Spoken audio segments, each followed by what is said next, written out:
Welcome, everybody. This is an optional orientation meeting for the workshop that we're going to be holding in 2 weeks. I appreciate you joining us. I know you have a lot of demands on your time. I'll try to keep this as short as possible. If it goes by quickly, the goal of this is to give you a flavor for some of the things we're going to be doing, and also to give you an opportunity to ask for help between now and the beginning of the workshop. I need to remind you that this workshop is being live streamed on YouTube. It's being recorded and will be available afterwards. So remember that everything that is said during the meeting is public.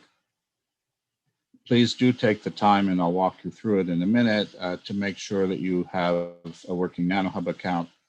And if you're going to be using Compusal locally, to download it to your computer. I'll walk you through that in a few minutes.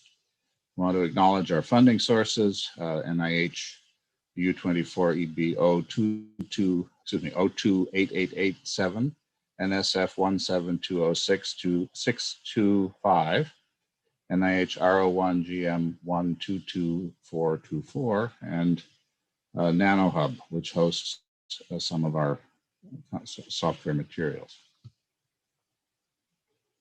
So the outline is going to be a short welcome. We're going to talk a little bit about logistics of the course and the hackathon. Resources, I'll walk you very quickly through using Compusal. We'll do a tiny exercise on Compusal.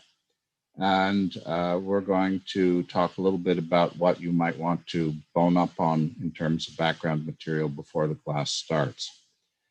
We're going to have officially more than 150 people have registered for this class. I'm sure not everyone will show up, but that's still a large number of people. We will do our very best to support everybody one-on-one, but with that large a group, we may not always be able to be available instantly to help.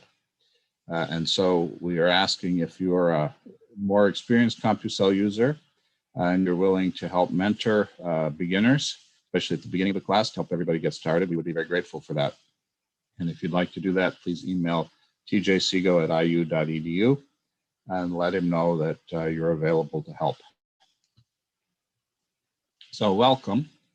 This class is going to focus on how cells organize to form tissues, and that could be problems in development, problems in tissue maintenance, homeostasis, problems in developmental diseases like cancer and other developmental diseases. We work a lot on something called polycystic kidney disease.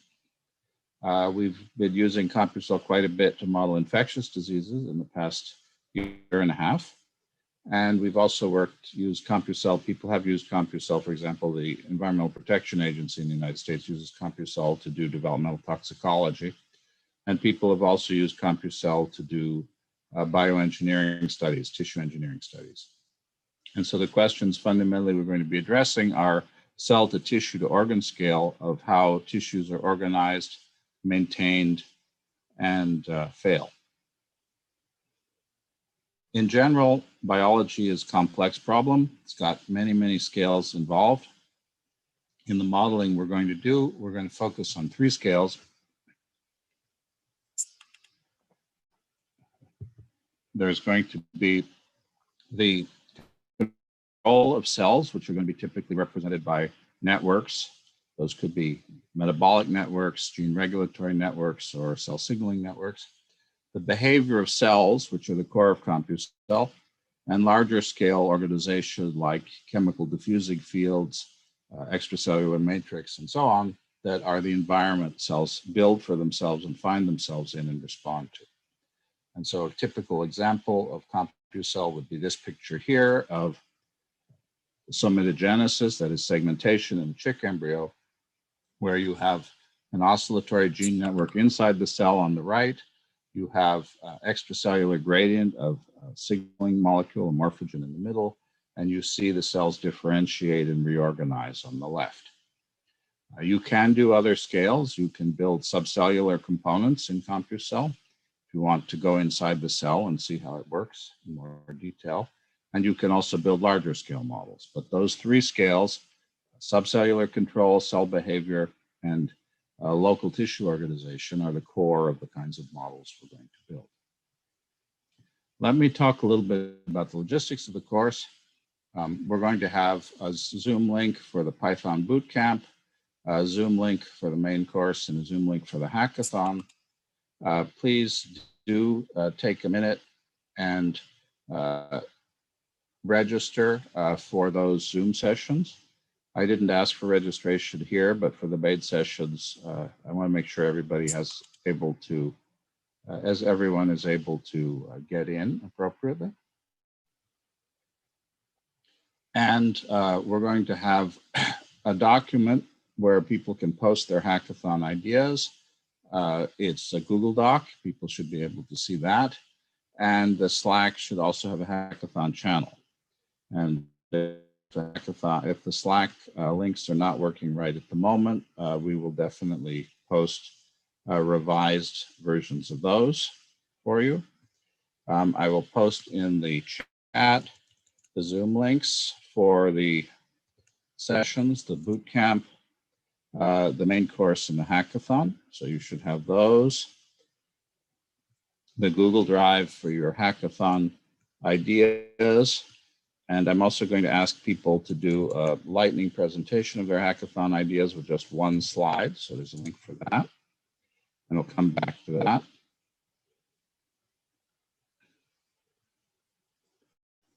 And I hope that that will be helpful to people. Okay. Zoom logistics. I assume that most people are tired of Zoom by now. Feel free during the meetings to use the go faster, go slower buttons, the hand raise buttons, and so on. When we do exercises, we'll have a poll, and the poll will consist of questions saying, are you done? Do you need more time? Do you need help, or you're not doing the exercise? And that'll help us stay in sync when we're doing exercises. We don't want to leave people behind, but we also don't want to sit and have everyone sitting waiting 15 minutes when everyone is completed. So we'll use polling and to keep track of how people are doing with the exercises. The videos and PowerPoints will be made available online. We'll try to have separate documents for all of the exercises, and I hope that that's useful for people. And I remind you again that all of the sessions will be live streamed on YouTube and recorded, and those will be distributed as soon as possible after each meeting. The main people for the course this year are going to be myself, James Glazier, and Dr. TJ Sigo, who's the lead developer of Compusal, Professor Gilberto Tomas from Brazil, who normally would be here in Bloomington with us, but will be joining us virtually, and has been a long-term user and developer of Compusal for more than 20 years. Professor Giulio Belmonte from North Carolina State University, Giuliano Ferrari Gianlupi, who's a graduate student here at IU, Jim Sluka, who is a senior scientist here at IU, Joshua Ponte Serrano, another IU graduate student, and Professor Bobby Matamanchi of the University of Michigan. And so we're going to do our best to have as many people as possible available to support you and your needs during the class. The different lectures and exercises will be given by different members of this team. The daily schedule for the course will be that we'll have try to log on for the Zoom half an hour before the official start time to answer questions and do troubleshooting informally. The class will start at 10:30 a.m. Eastern Daylight Time. So depending on where you are, I hope you're not up too early or too late, but we've abolished distance with Zoom, but not time zone. So I'll be doing the best we can on that. We'll try to break the course up into 4 1.5-hour modules. And each of those modules will consist of some lecture and some exercises. We'll try to keep the ratio of lecture to exercises somewhere between 1 to 2 and 1 to 1. That doesn't mean necessarily the lecture will all be at the beginning of the module. It may be interspersed with the exercises depending on the particular module. Each module will cover either a biological concept and how to implement it in Compusal, or a methodology in Compusal, except maybe for the first lecture or two, which we'll talk more generically, review what you can do with a package like Compusal. Based on last year, we're going to have a lunch break. We didn't have a lunch break scheduled last year. I understand that if you're in a different time zone, that break may not be a lunch break, but it does give you a little bit of time away. And then we will conclude at 5:30 Eastern Daylight Time in the United States, and then have a half an hour for informal discussion and troubleshooting after that. And we'll try to follow that throughout the lecture series. We're planning on a 6-day course per se. We will begin with day 0 on Sunday, August 1st, with a Python tutorial refresher. If you're an experienced Python user, you certainly don't need to do that. If you haven't done Python before, you may find it helpful. If people have not done subcellular modeling, I know some people are registered for Herbert Sauer's course next week. That's quite useful. I think that registration for that course is closed, so I hope those who take it find it useful and can have feedback. Herbert Sauer and our group have collaborated for many, many years, and we've co-taught both courses over the years. Day 1, we're going to start out by giving some simple examples of Compusal models, doing some sample simulations, and begin understanding how to build simulations in Compusal. Day 2, we're going to talk about how cells move, and I'm going to ask the people who are involved in the hackathon to give a 1-slide lightning talk, 60 seconds, and I'd like you to send the slides to me so that we can have them up, so we don't lose time switching between speakers. And then we're going to talk about chemical fields, and then the next day we're going to talk about cell growth and division. We're going to build a simple model of a benign avascular tumor. We're going to talk about some more complex cell behaviors, like how to build compartmental cells where you represent the cell nucleus and the leading edge, and how cells migrate. Day 4, we're going to talk about links and junctional structures in cells, how to build complex architectures of cells for things like epithelia. And we're going to have another meeting on the hackathon to try to team people up. We'll talk about how to do parameter scans with Compusal. And then the last day is going to be devoted to subcellular control. And we're going to talk about how to use systems biology markup language, or antimony, to build complex models of cell regulation and combine that with Compusal models to build more sophisticated models. The hackathon will be 2 days this year.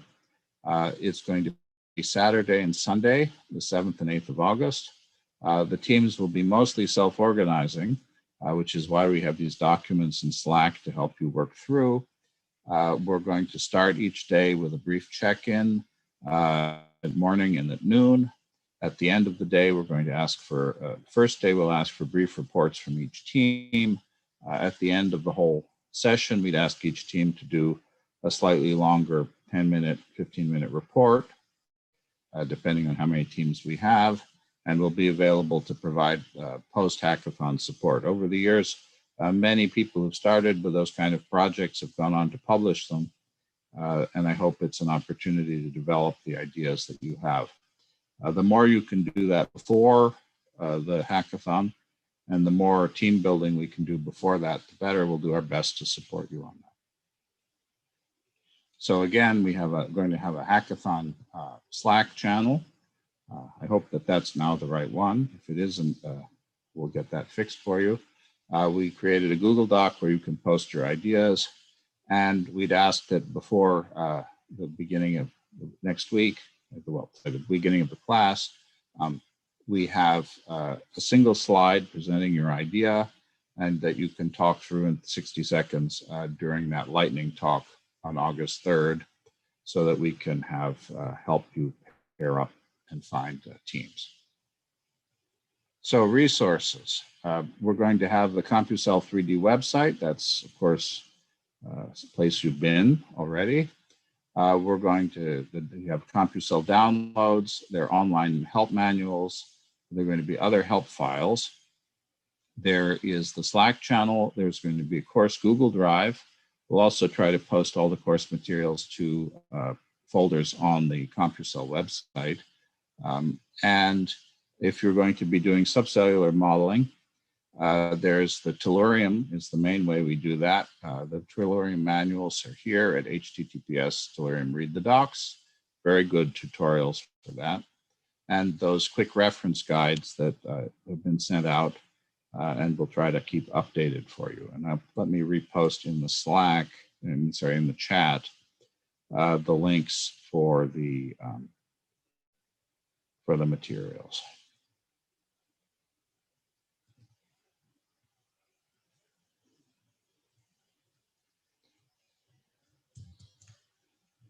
Oops.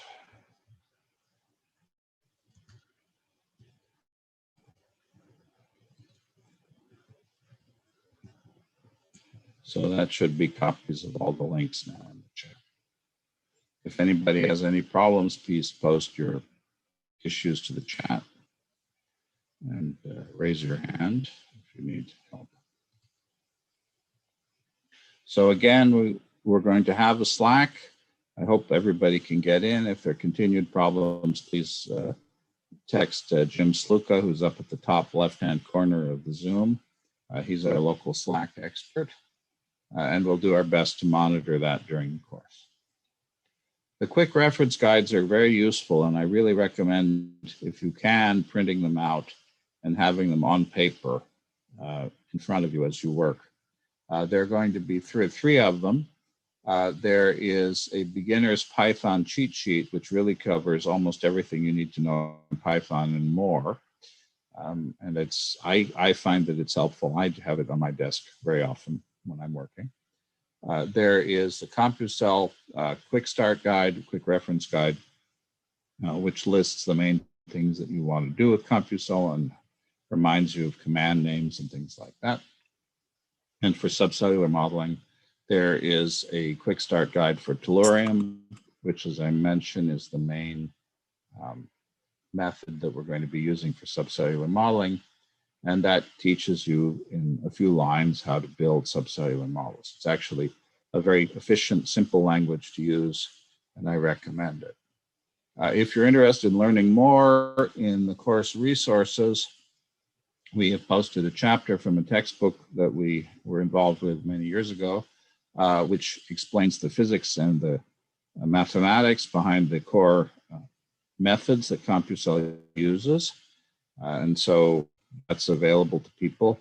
If you don't have some physics and mathematics background, it may be technical, but it does give the history of this project and also gives you some background on the methodologies. And then there was a recent article, not by anything related to our group, from Canada, called 10 Simple Rules for Tackling Your First Biological Model. And it was published in PLOS Computational Biology. It's really focusing on ordinary differential equation modeling more than on the spatial modeling we do.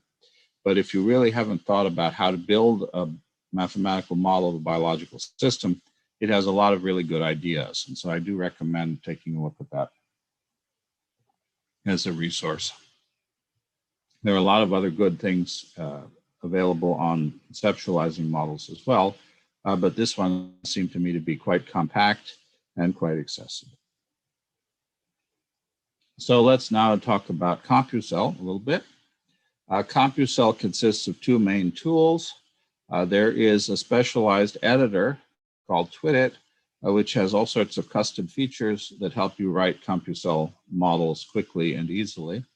And we'll show you how that works in a few minutes. And then there is Compusal Player, which is the tool that you'll use to visualize and execute Compusal models. So you write a model specification in Twidit, and then you run that model specification in CC3D Player. And both of these have a lot of features. In fact, they have so many features that I'm not sure that even after 20 years of using the software, I've used all of the features. And so we have people like TJ who help write this code, who are available to fill us in if there's something that is not so clear. Now I'd like to go on to install and run Compusal. If you have a Linux system, I really encourage you to run online. Unless you're an expert, and if you have problems installing Compusal on Linux, we'll do our best to help you, but it can be complicated. Sometimes people recently on Macs have had permission issues getting Compusal to run. I hope that's not the case. We're going to try to use the online version of Compusal for most of the course, because that way everyone has a consistent user interface. Winds up that the user interface for Macs and Windows is going to be slightly different. And so what you're going to see typically on screen during the class will be the web-based nanoHUB version of Compusal. So I encourage everybody now to follow along and run Compusal 3D on nanoHUB. And the first thing to look for is the https compusal3d.org nanoHUB link, or go to nanohub.org tools cc3d base 4x. And let me paste the link. Jim, can I ask you to paste the link to the nanoHUB tool in the... Yeah, I'll do it. Thank you. And now I'm going to switch screen share to show the nanoHUB site as well. Does everybody see both the slide deck and the nanoHUB webpage? Is that okay? Not yet. So you're only seeing the, let me see the screen share. Okay, there we go. Okay. Is that all right now? Yeah. Thank you very much. So nanoHUB is a free public server for scientific computing. It has some limitations because of its origin, but it is nice in the sense that it's very democratic. And it does give you free computer time. It has all sorts of different kinds of tools on it, addressing all sorts of different kinds of computational problems. Historically, it didn't do a lot of platforms of the kind of Tellurium or Nano or Compusal, but it's been getting more of those lately. And so I'd ask everybody to go to this nanohub.org tool, CC3D base 4x. And if you haven't created an account on nanoHUB, when you go in the first time, it will ask you to create an account. And so I'd ask people to do that. If you haven't created an account, you can go in and log in. And it does tend to make you log in fairly frequently. You can sign in with Google, or if you're in a university that it knows about, you can sign in through your university. In my case, I'm already signed in because it knows me. And so I'd ask everybody to try to come in, and I will do a quick poll just as a trial of the poll to see how people are doing getting onto nanoHUB. And if anybody is having trouble with that, I can put you into a breakout room and we can give you help on it.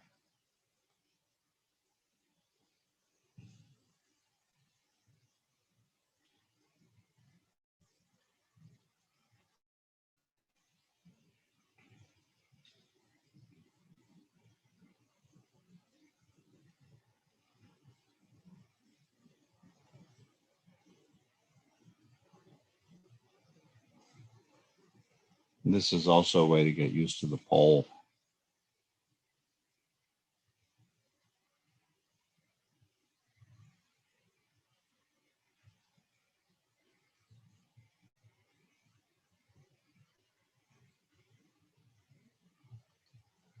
Somebody posted that the Zoom link is not working properly for the Python bootcamp. Were there problems with the Zoom link also for the main meeting or just the Python bootcamp?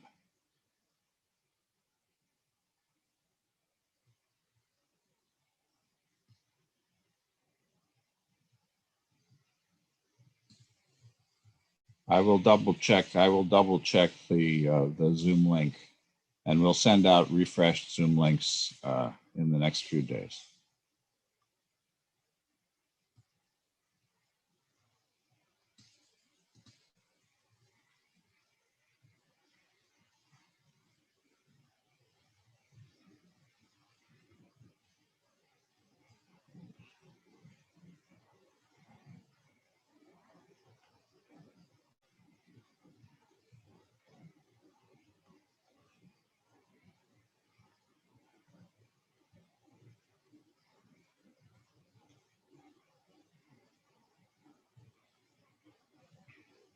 I'll give people another minute or two to try to get in for the poll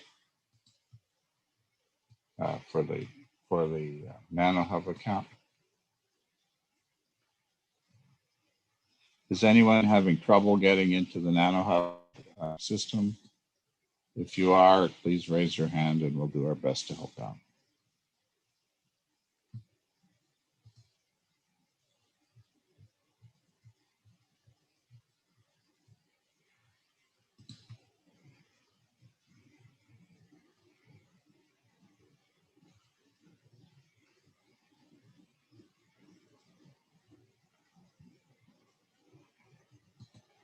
One of the things about the poll is that you can't change your answer to the poll.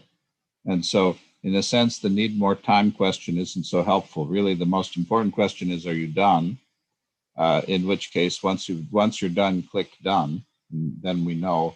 The time really to use the need more time button is if it looks like we're going to move ahead and you realize you haven't finished. And then if you click that, then we'll know.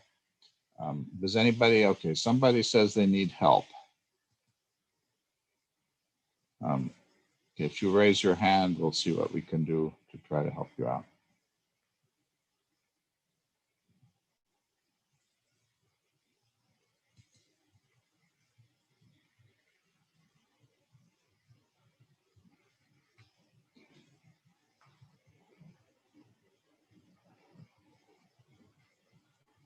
Okay, I'm going to relaunch the poll, just check to see if people are done.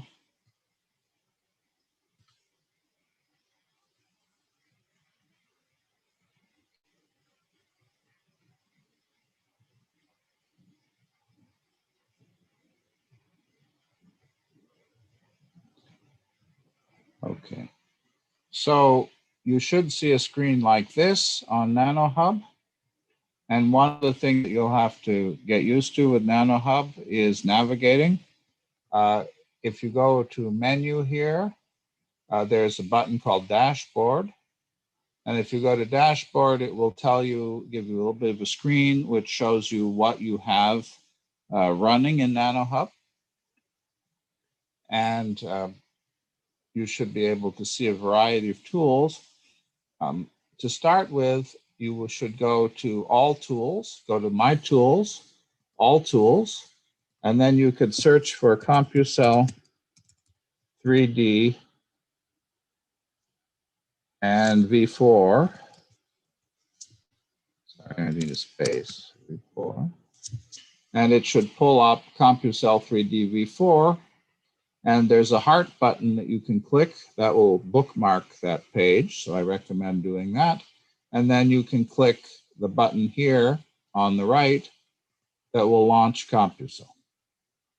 And so why doesn't everybody quickly try that and see if they can get that to work?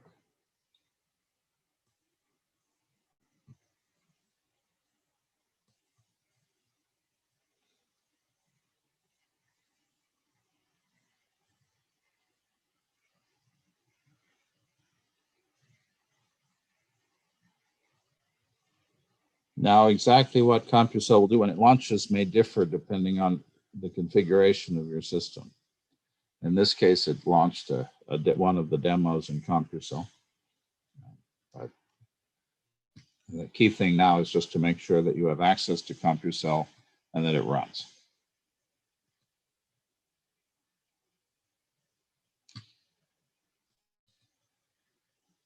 Somebody is saying they need help.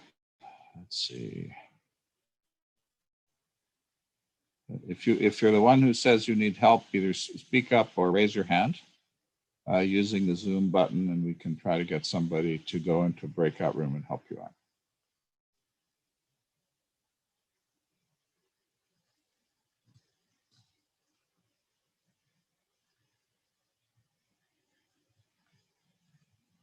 Okay.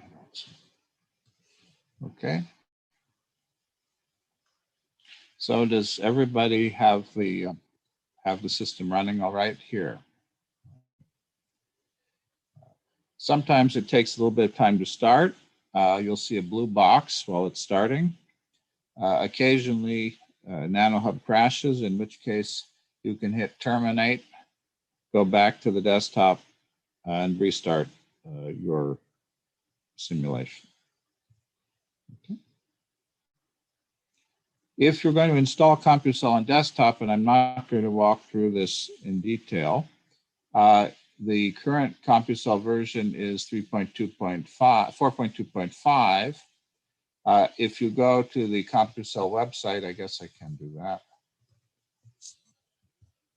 If you go to the Compusal website and click on download binaries, you will see installations.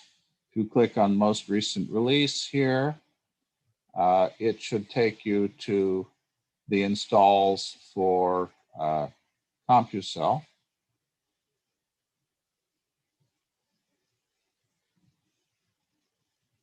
And you should be able then to select, for example, I am running on a Windows machine. If I go to Windows, actually, it's not taking me today to the, go to download, Windows download here, and it'll take you to SourceForge where you can do the download latest version.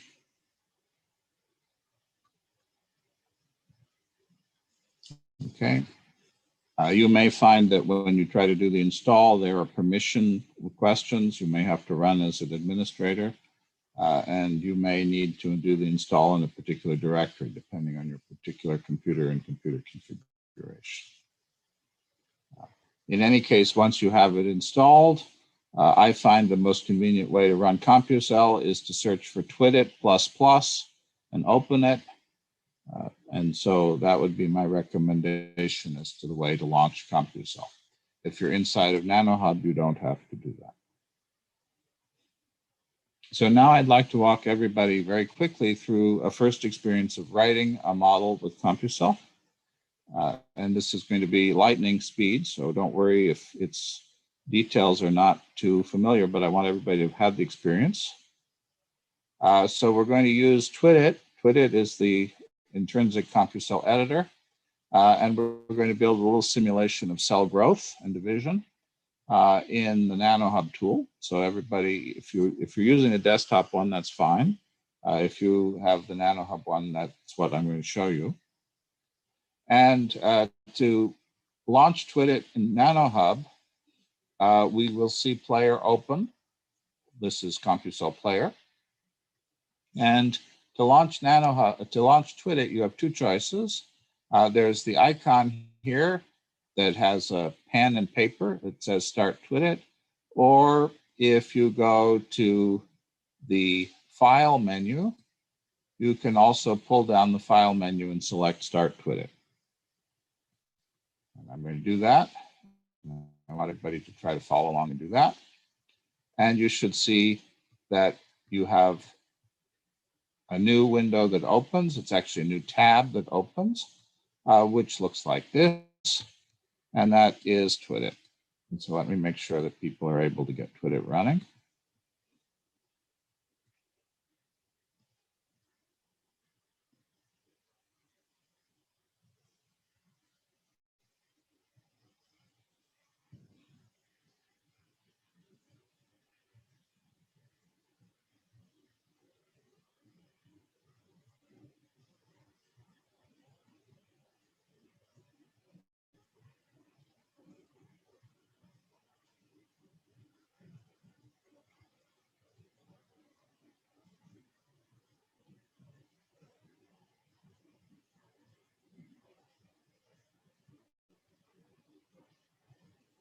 Again, the configuration will look slightly different if you have a Windows machine, a Linux machine, or if you're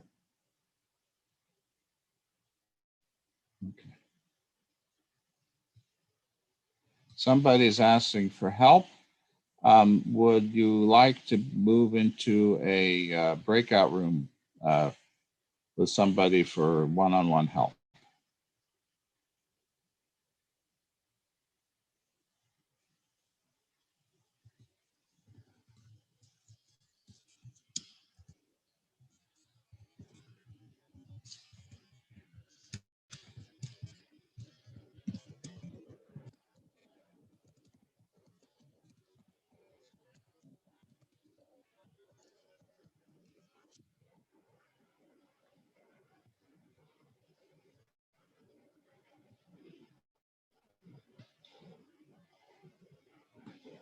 TJ, could I ask you to go into a breakout room and help somebody for a minute?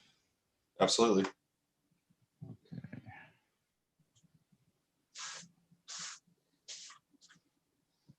Let's see when my breakout room's back to.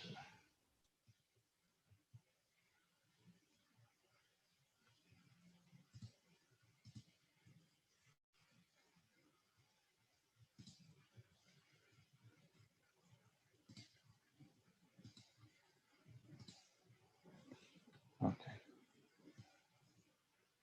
Okay. So everybody else seems to be okay with this. Now you've got Twit running. And one thing you may find with nanoHUB is that it has an issue intrinsic to nanoHUB with redrawing the screen. And so if you get a stale screen with some problems, if you go to the bottom right-hand corner of the window where it says resize and pull on it a little bit, that will force it to redraw the screen. So if you see some garbage on the screen, pull on that little corner and it should redraw. I can resize the screen anyway occasionally there are issues between Zoom and nanoHUB.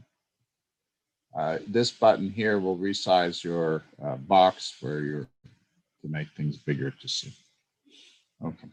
So now we're going to create a little simulation. This should only take a few minutes. The first thing you do is you go to CC3D Project, you pull down that window, and you select New CC3D Project. Okay, everybody follow along. And you will see Compusal Simulation Wizard will open, and you will give your simulation a name. And you have to check what the simulation directory is. In particular, you need to make sure that your simulation directory points to your personal directory space and not to the nanoHUB space. It should default to pointing to your workspace, but I can't promise that. So I will show you how to deal with that for a second. So everybody follow along and try to do that. Is everybody able to do that?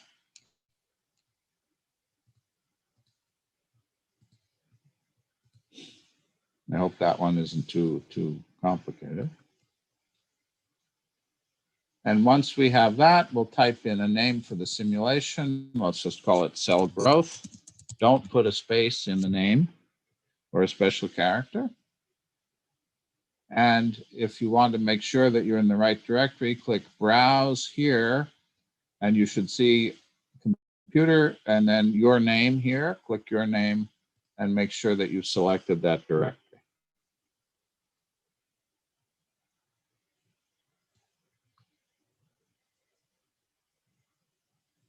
And when you've done that,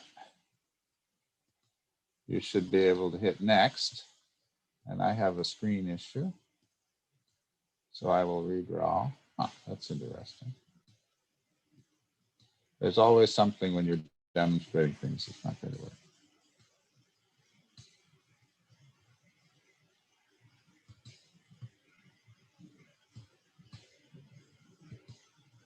Fascinating.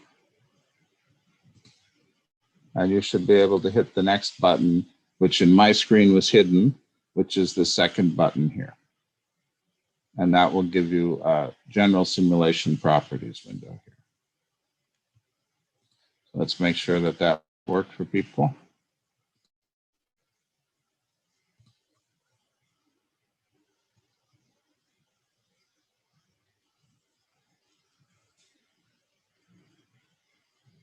Okay.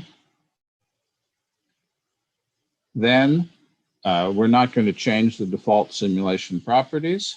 So we hit next. I apologize for the next button being slightly hidden here. Then we're going to create a new type. We have to create the cells in our simulation.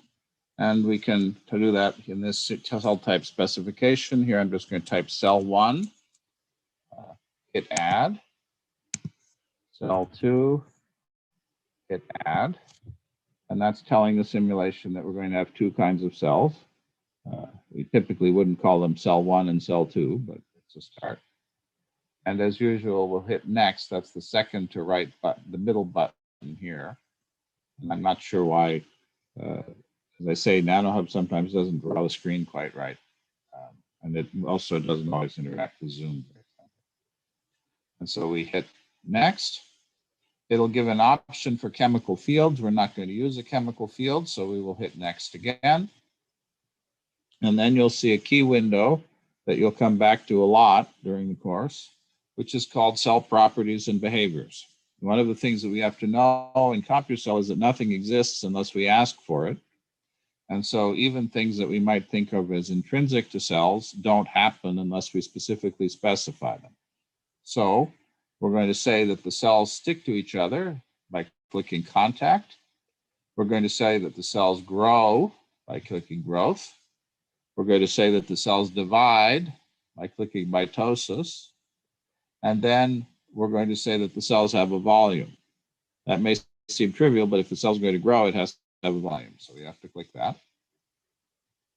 And everybody should follow along with that. So I'll try that, make sure everybody's caught up on that one. If anybody's stuck, raise your hand and feel free to ask questions. James, that slide is just a little out of date. The new interface only has one option under volume and surface. The only option is volume local flex. And I think that's what you want people to click on, right? Volume local.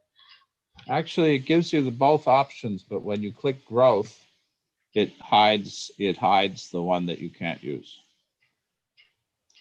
And so when you first open it, it shows both. And then when you click here on growth, it hides that. Okay. So it doesn't unhide it if you unclick growth, but okay. Okay, good point. And then hit next. And it says configuration complete. And there's a button that says finish. Again, it's a little bit hidden here. It's the second middle button here, so finish. And you should see this. And this is your simulation, cell growth CC3D. And we'll do this a lot. Double click on that, and that will open up the model specification for editing. We'll come back in a minute to looking at that model specification. But for the moment, what we want to do is run it. And to run it, first, I'll tell you to say you could save it. You could save it by hitting this download button, save CC3D project, or you could save it by hitting this double floppy disk icon here, save all, or you could pull down CC3D project and hit save CC3D project. And you also have save C3D project as if you want to rename things for versioning. Another thing that's useful is zip it, which will save the ensemble of CC3D specifications in a zip folder. That makes it much easier to download, email, and transmit simulations. To run the simulation, we can go to CC3D project.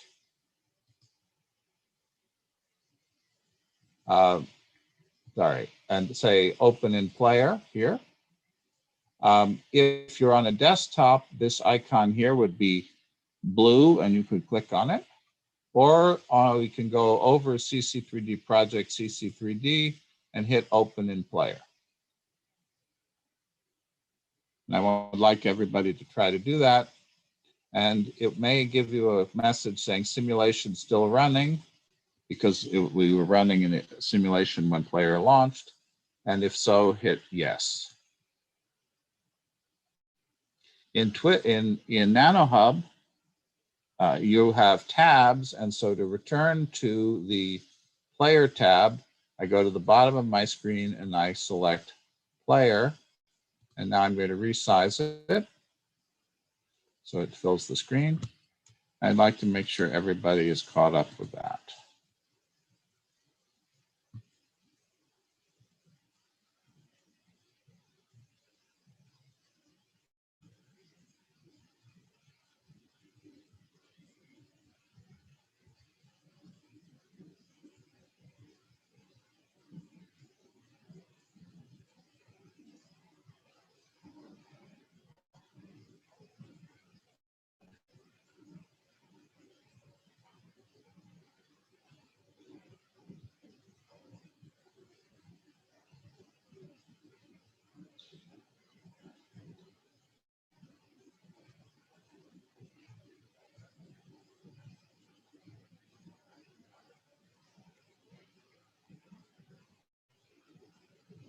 If you've got this done already, you could try resizing just to run the simulation. You can start the simulation by hitting the step function here.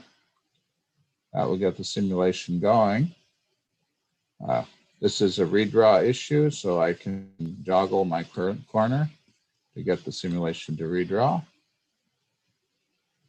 I can resize, let's see. Can resize my screen here. And this is the initial configuration of the simulation.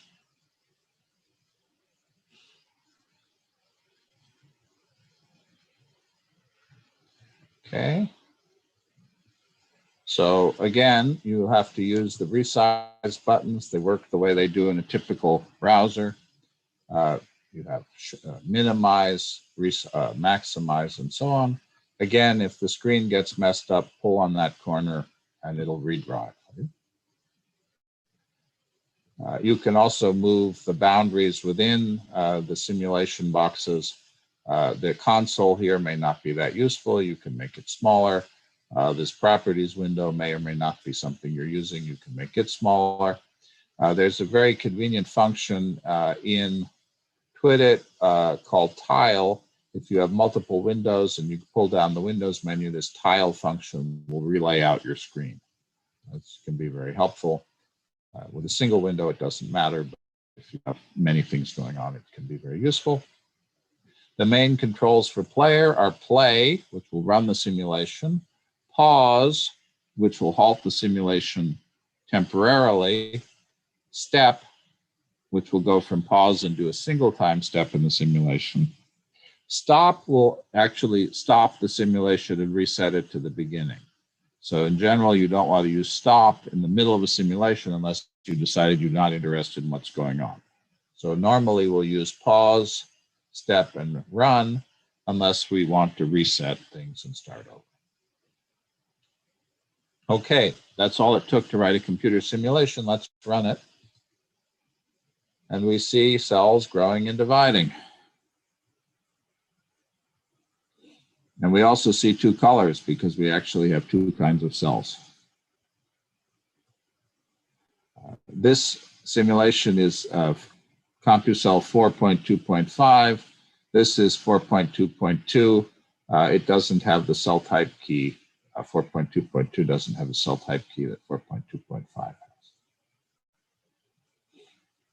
Okay, let's actually look at that simulation for just a second. We're going to run out of time, but I want you to see a little bit. Let's go back to Twidit. And in Twidit, we can navigate. Compusal simulations have two main components. There will be an XML script written in CC3D-ML that specifies static aspects of the simulation, and something called a steppable, cell growth steppables here, .py in Python, that specifies the dynamic aspects of the simulation. We go back to Twidit by clicking on the tab at the bottom. And now we're going to look at the XML. We can do that either by clicking here on cell growth XML or double clicking here. And that will open the XML. And you can scroll in the simulation here using the scroll bar on the right. At the top of the simulation, there's a bunch of boilerplate that specifies how many processors you're using, debug information, the size of the cell lattice. We're not going to worry about those right at the moment. We'll talk about them in detail later on. The next thing we're going to see is the cell type specification. We created two cell types, cell 1 and cell 2. We have the volume specified. And we have the contact energies between the different kinds of cells. The last thing in this is something called uniform initializer. It's a steppable. It's only called once at the beginning of the simulation. And it draws a square grid of cells of the two cell types, cell 1 and cell 2. You could play, if you liked, you could go in and change the size of the box here to make it bigger or smaller and see what happens to the simulation. If we want to see the Python, we can either click here on Cell Growth Steppables PY or double click here, doing the same thing. And if this Python looks unfamiliar, I suggest you might want to take our Python refresher course on August 1st or read up a little bit on Python yourself. You'll see at the beginning something called a start function. That's an initialization. And you'll see something that we'll see an awful lot of in this class, which is this line for cell in self.cellList. And that's something that is an iterator. It's a loop that's going to do something to all of the cells in the simulation. And it's going to set the initial target volume and the initial compressibility of the cells. And we'll talk a little bit later in the class about why cells have a target volume and a compressibility rather than having a volume specified. But what I'd like you to think about is the following. If I have a bunch of balloons and I want to stuff them into a box, I can specify what volume the balloon would have if it wasn't compressed, but I can't specify its actual volume because the volume it takes will depend on the environment it finds itself in. And that's why you're going to see a lot of target this and target that as we go through the class. There's going to be a step function, which is called once per time step in the simulation, and it goes through all the cells and increases their target volume. And as you saw, the simulation had the cells grow. The next thing, which is perhaps a little bit more elaborate, but is not too bad when you think about it, is to have the cells divide. And the way the cells divide is we create a list, and again, this is a Python concept, an empty list of cells to divide. We look at our cells. If the cells are bigger than a threshold, we add them to the list to divide. Then we go through our list of dividing cells and we make them divide. Once the cells have divided, we have to say what happens. And the simplest thing to do is to assign half of the volume of the parent cell to the child and make all of the other child properties the same as the parent.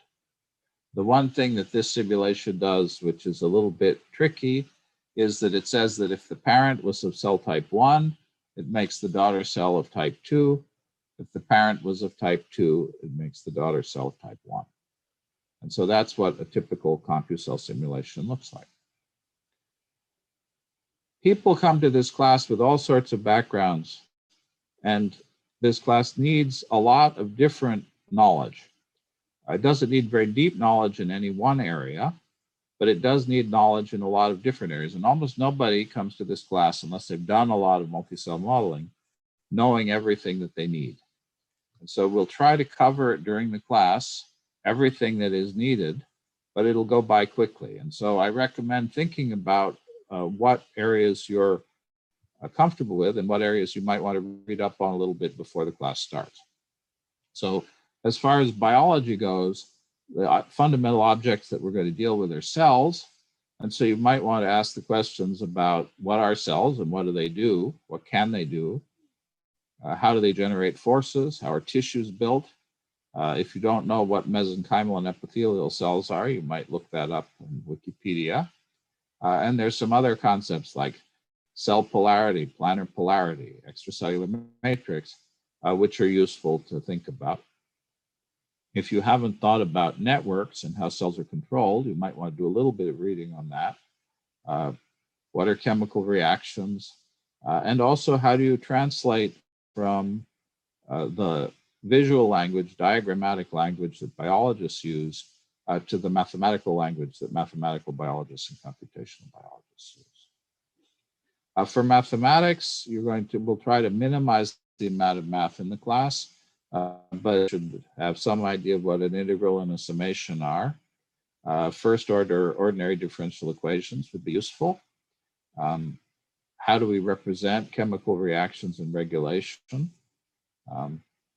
We're going to use a little bit of partial differential equations, mainly the diffusion equation. If you haven't understood stability and fixed points, these are dynamical system concepts, that's okay. But understanding a little bit about dynamical systems and stability is useful. And we'll be doing stochastic modeling. So the idea of a rate and a probability of transition is a useful concept. There's a lot of biophysics in these models, everything from ideal gas law and springs. Constraints are an important concept, which we'll talk about in some detail. How constraints combine, which is something that physicists tend not to teach, is actually pretty important. Diffusion is an important physical process that we'll discuss. And if you're interested, I have that article that talks about the specific modeling methodologies that we use. Again, we'll cover all of these things. You don't have to know them all in detail. Many of them you don't really need to know, but these are the guts of how these simulations and the physical world work.